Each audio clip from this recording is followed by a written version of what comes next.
The fastest growing refugee crisis in Europe since World War II, spilling across the borders of the former Soviet Union.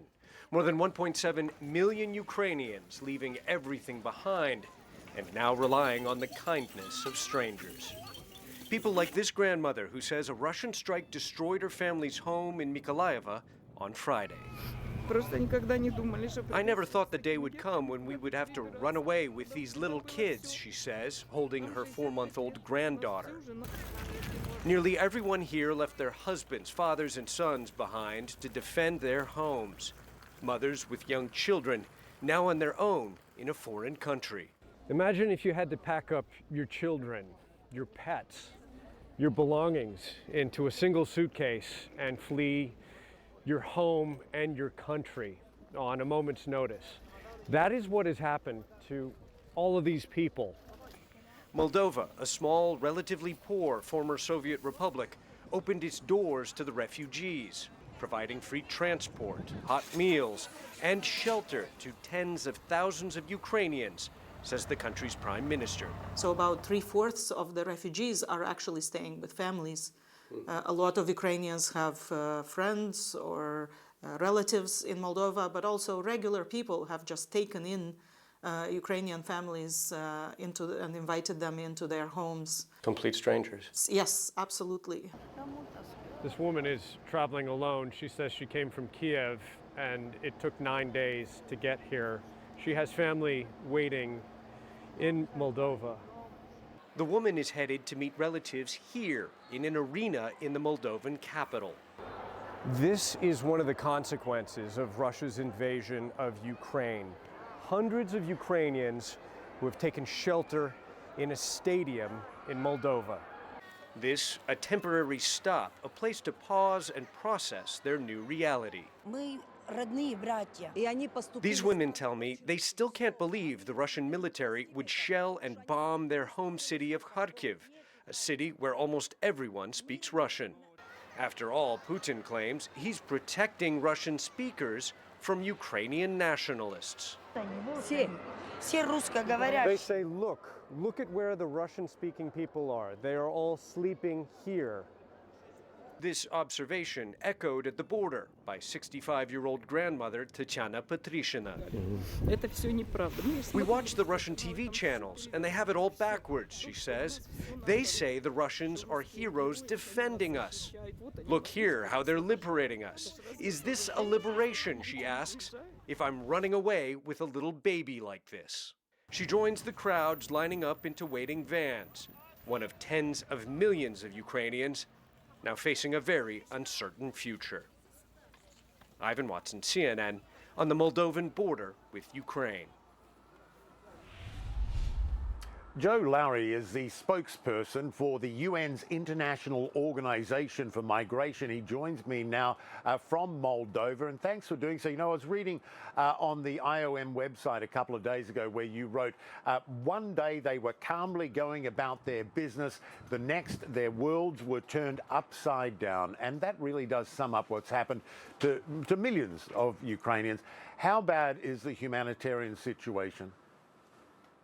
Well, let me just tell you some new figures I've got directly from our data teams who are working with the border police. There are now 273,500 people have crossed into Moldova, and about half of them have stayed in the country. The rest are going across to Moldova. That's accurate information from 6 o'clock this morning, our time.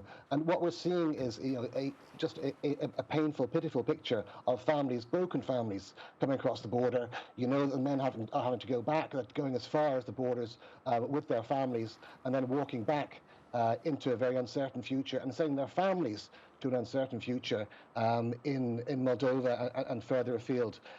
Today is International Women's Day, and there are women looking after their families across this country and across all the countries that Ukrainians have gone into, and they're in need of great help. One thing, of course, they're in need of material aid, and we've heard about the shelter needs, the food, water, warm clothes, blankets, and so on that are needed. But people urgently need protection as well.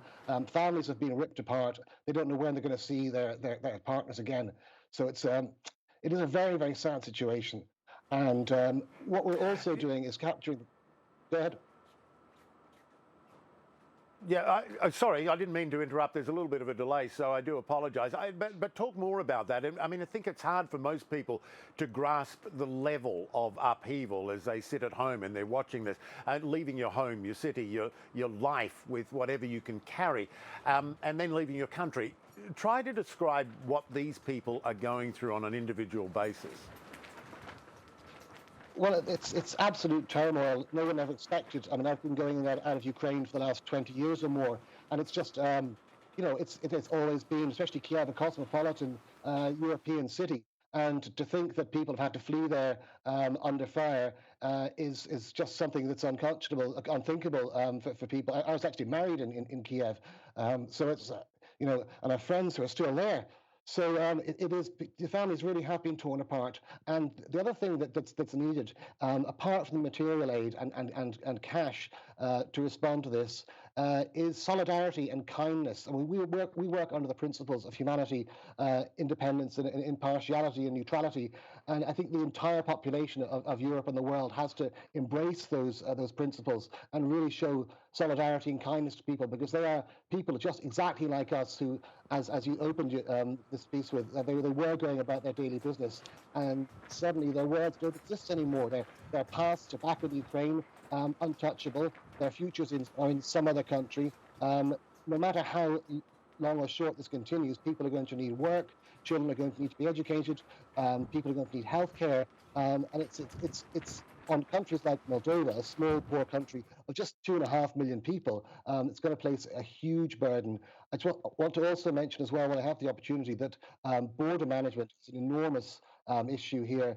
We are working with because thousands and thousands of people are pouring across the borders every day. Normally, these border posts might see a couple of hundred people going across during a day, but now you're talking about 20,000 in one day. So we're working to help the government to open new border posts and we're sourcing mobile document readers so that people can be counted into the country and counted out, and that the authorities know where people are and know what their needs are. And you make a great point about Moldova. I mean, the 270,000 who passed in, that's like 5% of the population of Moldova. It's a small country.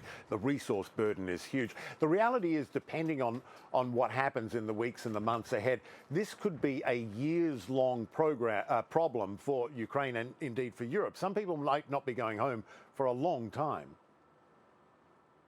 That's absolutely true. We don't know that for certain, and we hope for a positive outcome. But even if people can go home soon, what are they going to be going home to? And you know, people have left in huge numbers, and they will, as I said, need all the things for daily life that you and I need to survive. And there's some wonderful things happening all across Europe. Where I live in Vienna, the city is giving free transport to Ukrainians. Airbnb are opening up all the Airbnbs for Ukrainian refugees, and also we're very concerned as well about what we call third country nationals, people who aren't Ukrainians passing through. And into Moldova already, about 1 in 10 of the people crossing the border, about 25,000, are third country nationals, and we know that they're coming from. There are 140, I think, different nationalities have been registered leaving Ukraine, and for people who have maybe students or workers or have been citizens from other ex-Soviet states, they're leaving the country, and they have a very uncertain future. They don't know where to go. They mightn't have the family structures that Ukrainians have, so they will be especially vulnerable. It is a massive problem. It's likely to get even bigger. We hope that the generosity and the patience of neighbouring countries and all of Europe, in fact, endures. Joe Lowery, we're out of time. I really appreciate it. It's great to get the perspective from there in Moldova. Thanks so much for the work you're doing.